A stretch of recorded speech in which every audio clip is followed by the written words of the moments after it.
안녕하십니까. JTBC 전용뉴스입니다.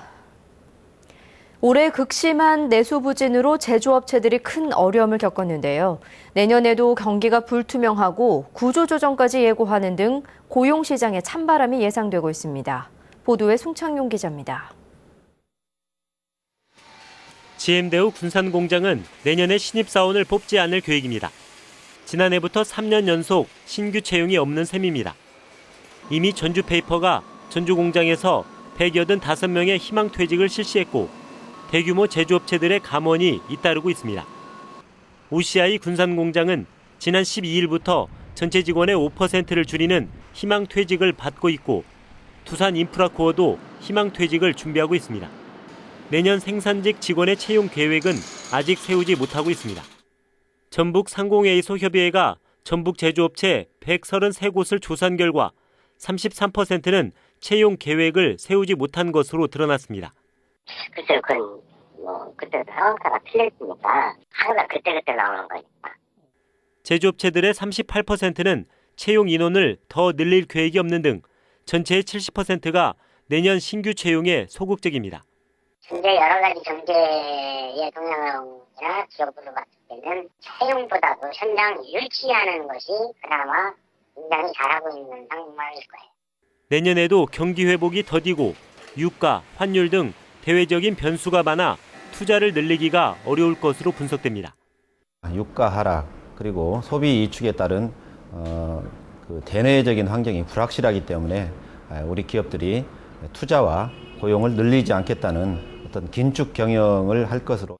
불확실한 경기 상황에서 기업들이 투자를 줄이는 긴축 경영에 들어가면 채용 시장은 더 얼어붙을 것으로 보입니다. JTBC 뉴스 송창용입니다. 전주시가 한 복지시설의 장애인들이 시설 관계자에게 폭행을 당했다는 조사 결과를 내놓았습니다. 해당 시설 측은 폭행 사실을 강하게 부인했지만 전주시는 형사 고발과 함께 시설 폐쇄를 추진하기로 했습니다. 하원호 기자입니다. 한 복지재단이 정신장애인의 사회복귀를 돕기 위해 만든 시설입니다. 성인 20여 명이 함께 살고 있습니다. 민관 합동으로 특별 감사를 한 전주시가 장애인 4명이 시설 관계자에게 폭행을 당했다는 조사 결과를 내놨습니다. 한 장애인은 시설을 떠나겠다고 하자 엉덩이를 100대가량 맞았다는 내용도 포함됐습니다.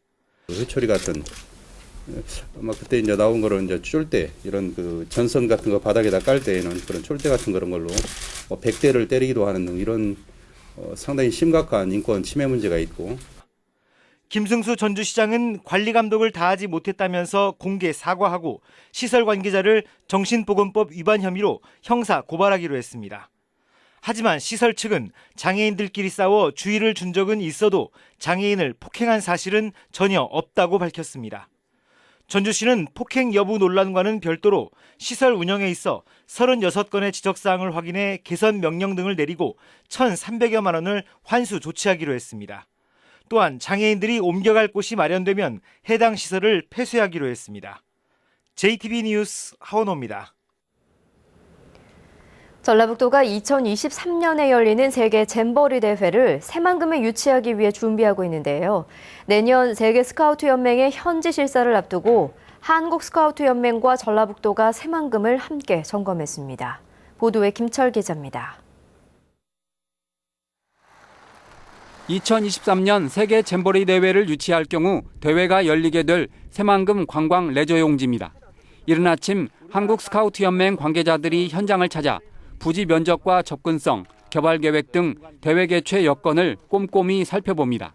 한국 스카우트 연맹은 산과 바다, 광활한 땅이 어우러진 새만금에 큰 만족감을 나타냈습니다. 일단 넓은 대활한 토지하고요.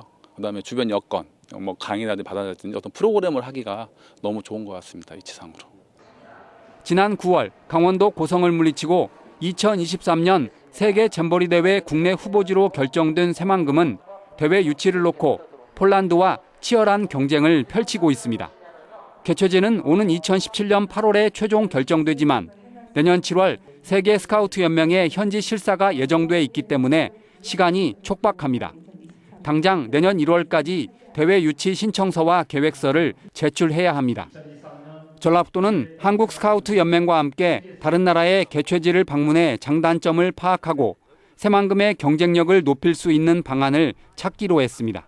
내년 중에 이제 실사가 나옵니다. 그러면 저희가 계획에 맞게끔 준비가 철저히 진행된 모습을 보여주기 위해서 스카우트 연맹과 협력해서 잘 준비해 나가도록 하겠습니다. 세계 잼버리 대회에는 160여 개 나라에서 5만여 명의 청소년이 참가합니다. 전라북도가 이 대회를 유치해 새만금과 전북 발전의 계기가 될지 주목됩니다. JTB 뉴스 김철우입니다.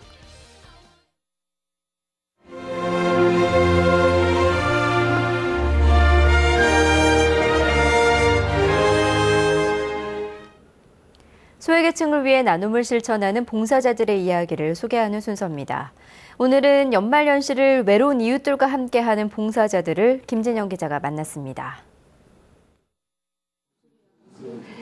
한 땀 한 땀 정성껏 뜨개질하는 손길에 목도리가 점차 제 모습을 찾아갑니다. 한나절 내내 부지런히 움직여야 겨우 목도리 하나가 완성됩니다. 오랜 시간 뜨개질을 하다 보면 어깨가 아프고 눈까지 침침해지지만 어려운 이웃들이 따뜻한 겨울을 보낼 수 있다는 생각에 손을 멈추지 않습니다. 어깨도 많이 아프고 뭐 색깔이 화려하다 보니까 눈도 많이 심심하고 하거든요. 근데 이제 겨우는 혼자 계실 분들을 생각해서 열심히 뜨고 있죠.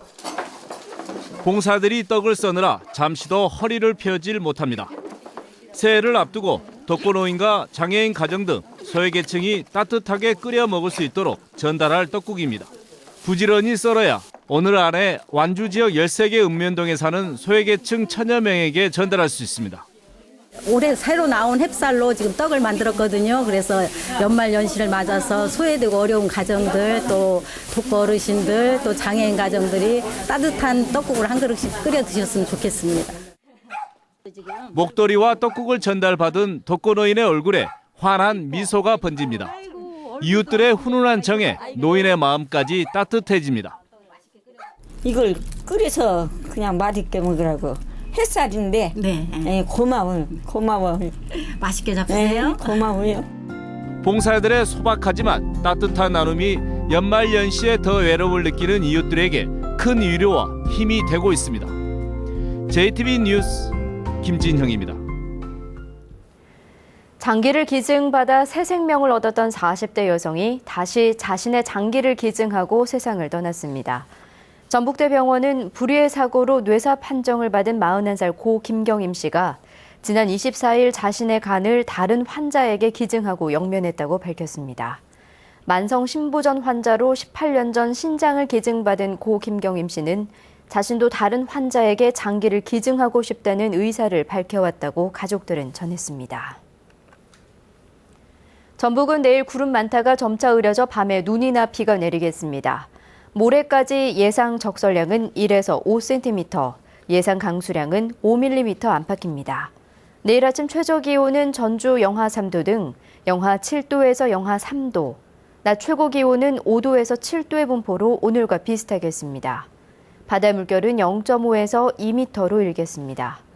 전주기상지청은 올해 마지막 날인 모레는 구름 많은 날씨가 예상되지만 새해 첫날은 구름이 걷히면서 해돋이를 보는데 큰 지장이 없을 것으로 내다봤습니다. 이상으로 JTB 저녁 뉴스를 마칩니다. 함께해 주신 여러분 고맙습니다.